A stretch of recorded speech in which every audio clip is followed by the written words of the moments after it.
안녕하십니까. 윤여창 TV입니다. 영화 오펜하이머에 대해서 독일 슈테른지에서 잘못된 내용이 있다는 보도를 했습니다.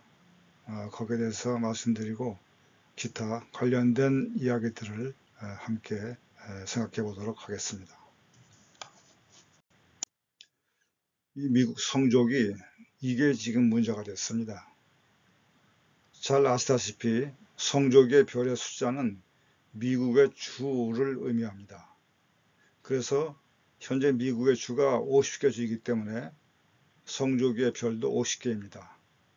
그런데 영화 속에 나오는 그 성조기는 원폭 실험 당시 미국의 주인 48개 주를 의미해야 되는데 그것이 맞지 않는다는 독일 관객의 지적이 있었습니다. 현재 성조기와 1945년도 성조기의 차이가 있는 것은 이 알래스카 그리고 하와이 때문에 그렇습니다. 알래스카는 1867년 미국이 러시아로부터 구매했습니다. 하와이는 1898년 미국에 합병되었습니다. 그리고 한참 시간이 지나서야 알래스카는 1959년 3월 1일 미국에 귀속되어 많이 나왔는데요. 모자는 중세 이후 유럽에서 부유층이나 귀족 계층 그런 신사들만이 모자를 착용했습니다. 전통적으로 모자는 유럽에서 신분을 상징하는 그런 역할을 했습니다. 그러던 것이 20세기에는 일반화돼서 많은 사람들이 모자를 착용했고 우리나라에서도 50년대에는 모자를 많이 착용했었습니다. 여기 손수건 19세기에 많이 유행했었던 것이 20세기까지 전해 내려온 것이죠. 교양이 있는 그런 사람이라는 신사라는 그런 이미지를 줬습니다. 그 청문회장에서 그 청문회 위원들이 여기 손수건을 꽂고 있는 사람들이 있었고 또 트루먼 대통령도 저기에 손수건을 꽂고 있었습니다. 케임브리지 대학 교수 오펜하이머 지도 교수가 여기 조끼에서 주머니 시계를 꺼내서 보는 장면이 있었습니다. 역시 중세 때부터의 전통입니다. 이 영화에서 오펜하이머 부인 키티 오펜하이머가 흰 장갑을 끼고 공식 석상에 앉아있는 모습이 있었는데요. 19세기에는 신사들도 이렇게 장갑을 끼웠습니다. 이렇게 세심하게 여러 가지를 배려한 그 크리스토퍼 놀란 감독이 그 성조기에서 그러한 그 오류를 남겼습니다. 그래서 저는 그걸 보고서 요 삼국시와는 요 이 말 지자철려 필유일시다 저런 말 지혜로운 사람이 아무리 1000번 생각한다 해도 반드시 실수가 있기에 마련이라는 저 말을 생각했습니다.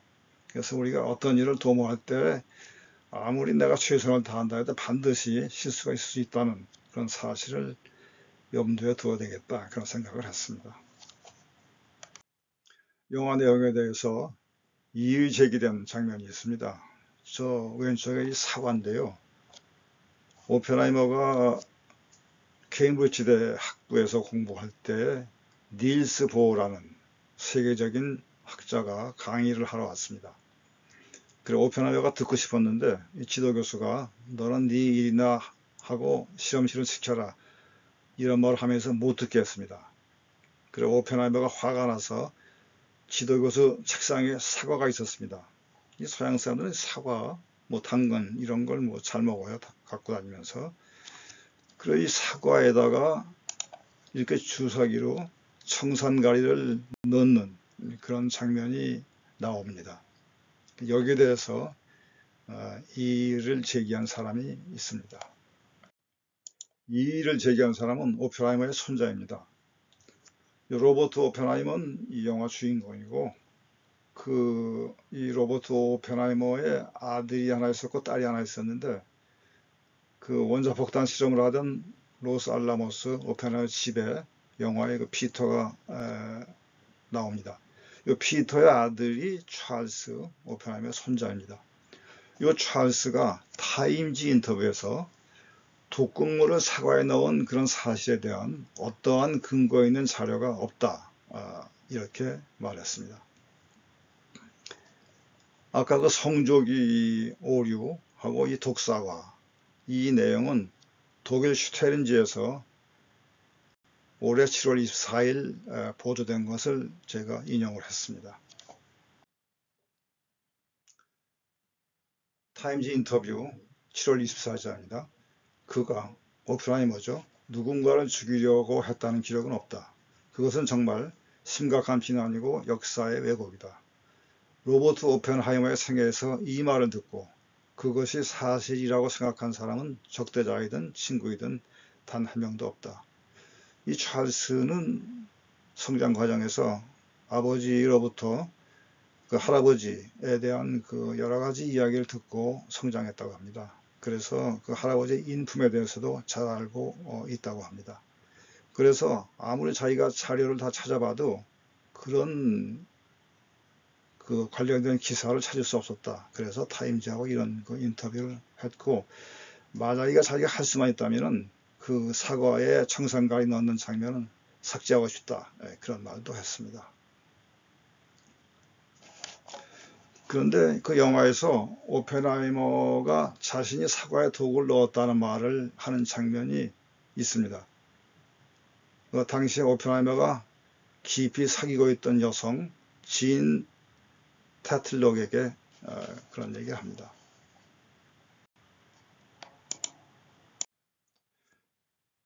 그 오펜하이머가 이 진 테틀록에게 그런 말을 하는 장면이 나옵니다. 그것은 우리가 생각을 해볼 필요가 좀 있습니다. 우리 보통 일상에서 어떤 말을 할 때 자신이 하지도 않는 일을 마치 한 것처럼 어떤 강한 효과를 주기 위해서 불리는 경우가 종종 있습니다. 또 오펜하이머가 이렇게 말했을 수도 있어요. 내가 그때 너무 화가 나서 청산가리를 사과에 넣고 싶은 마음이 들 정도였다. 이 말이 한 입 두 입 건너가면 내가 사과에 청산가리를 넣었다, 이렇게 와전될 수도 있습니다.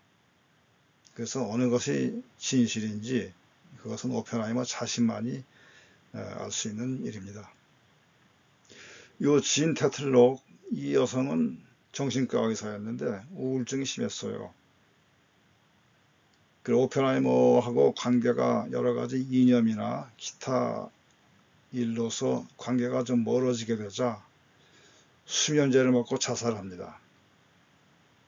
이 지인의 죽음, 이것은 오펜하이머에게 큰 정신적 부담으로 두고두고 남게 됩니다. 또 한 가지 부담이 오펜하이머가 있었는데 그것은 바로 원자폭탄 개발입니다. 이건 참 그 아이러니한 일이에요. 자신이 최선을 다해 만든 성공한 그런 원자폭탄이 그에게 커다란 정신적인 부담으로 남았다는 거. 그 아인슈타인에게 그런 말을 하는 장면이 이제 영화에도 나옵니다.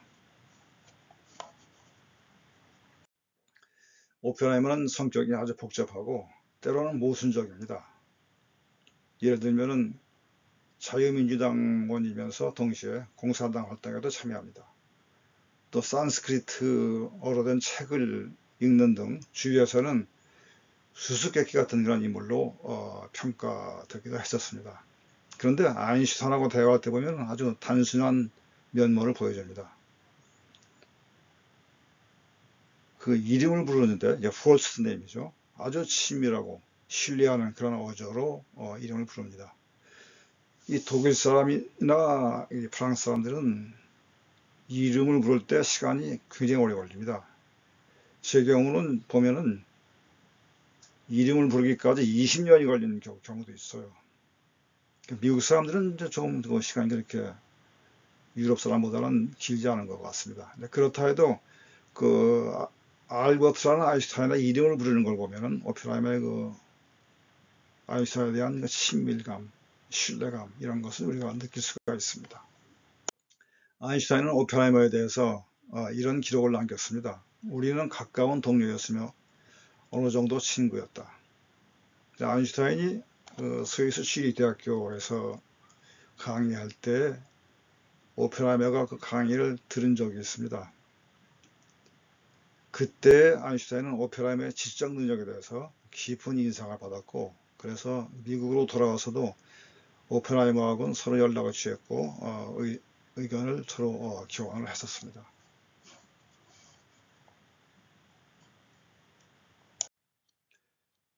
그 아인슈타인에게 오펜하이머가 자기 심경을 토로한 적이 있습니다.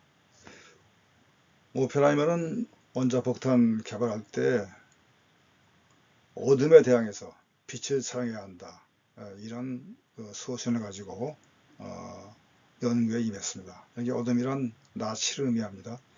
독일이 당시에 미국과 전쟁 중에 있었기 때문에 이런 말을 했습니다.